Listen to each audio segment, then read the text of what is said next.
broken my heart so many times I stopped keeping track.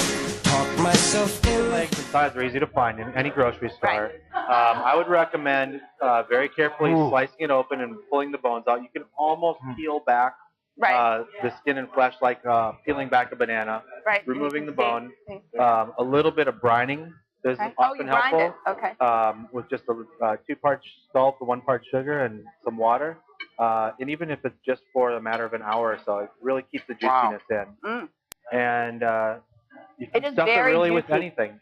With like goat cheese, with herbs, with the mushroom mixture. You could do like a sausage mixture that would be able to cook right into it. And then just be sure to cook the chicken very slowly. That way the muscle fibers don't contract too much, which squeezes the juice out of them. They actually cook slowly and then are allowed to relax. So do you cook it on the stovetop or in the oven? In the oven. At what temperature? 300 is good. Oh, 300. Okay, so really low. And with a piece of meat that small, it goes relatively quickly, 10 or 15 minutes. Wow.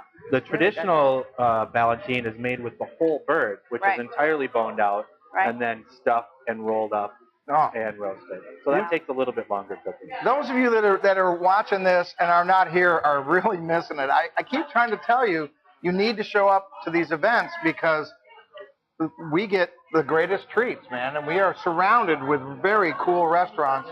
And Jack has just been a stud. He has just been so. You are a stud. You're a stud. He's been a great neighbor. It's easy for neighbors to say because I see Scott in my restaurant all the time, and I'm happy to help out here. Either writing recipes for first sips or doing an event like this. Yeah, but this is a great pairing, and I think when you look at pairing food and wine, that's a big question that people have all the time. And I mentioned I did this New Zealand wine session at SF Chef Food and Wine, which is the big event in San Francisco that just happened. And you know, we played around with aromatics. Really, it was Riesling and Gewürztraminer and Pinot Gris with various dishes by Arnold Wong of E&O, and just the character changes so much. I was blown away. Eugenio Jardim, who's the Jardinier wine director, was blown away. We're all like, oh, I wouldn't expect that. So there's always something to discover.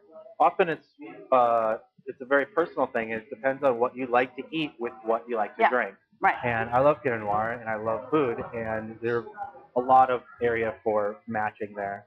And again, you can compare some of the flavors, the roasted quality with some of that, that velvety tannins that you have in the wine. And some of the fruitiness goes with some of the spicier elements of maybe in the mustard or in the wine stuff. Actually, I talk about Pinot Noir as a wine that swings both ways. With double D's. because it can go with fish as well as easily as meat, as well as easily. I mean, it's just the most flexible. But when I was on the Today Show and I did that to Kathy Lee Gifford, and I said, you know, Pinot Noir, it's a wine that swings both ways. And I was getting ready to say it goes just as easily with fish as it does with meat. And she looked right at me and she goes, hey, who doesn't? I'm thinking, and afterwards, she's so fun. I love her to death, actually. Afterwards, she goes, I don't know why I said that. She's like, I'm such a Christian. I don't know why I said that. You uncovered something. I said, Pinot Noir makes you do that. Yeah. Gotta love it. Excellent. Beautiful pairing. Oh my God. Yeah. Can we keep those or keep them? Either way. Okay. You just brought me so many forks. All right. So. We have another question. All right. A little afraid to ask this one. All right. Don't be afraid. We have a question. Don't be afraid. And now they're coming in and we're afraid to tell. Comes from our friend Sonoma William Allen. Oh. He watches this Rosa.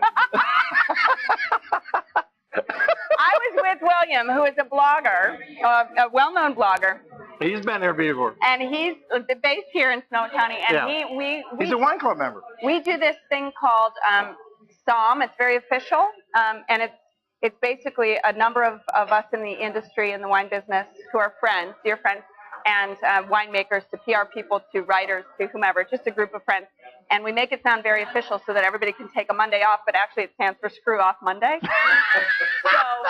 so we take, it's SOM. But yeah, but I've got a SOM meeting, like we're figuring it was close enough. So William was attendant portion of our last one, and he saw us at our ugliest. You did. Or your best. No, you did. Maybe ugly, maybe best. I don't know. No, it's bad. Was it bad? But see, you're good when you're bad. I'm good when I'm bad. I'm the best.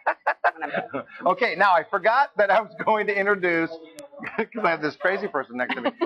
I forgot I was going to introduce a new segment which is wine facts. And so tonight, what I'm going to do is I'm going to introduce you to the proper way to open a bottle of wine. Now, you might think that that's really kind of silly, but when I first started in the business, I worked at Pine Ridge over in Napa, and they make world-class cabs as well as other wines. And a fantastic Chardonnay, unbelievable Fabulous Chardonnay. Chardonnay. Several, actually. They make a couple. Several.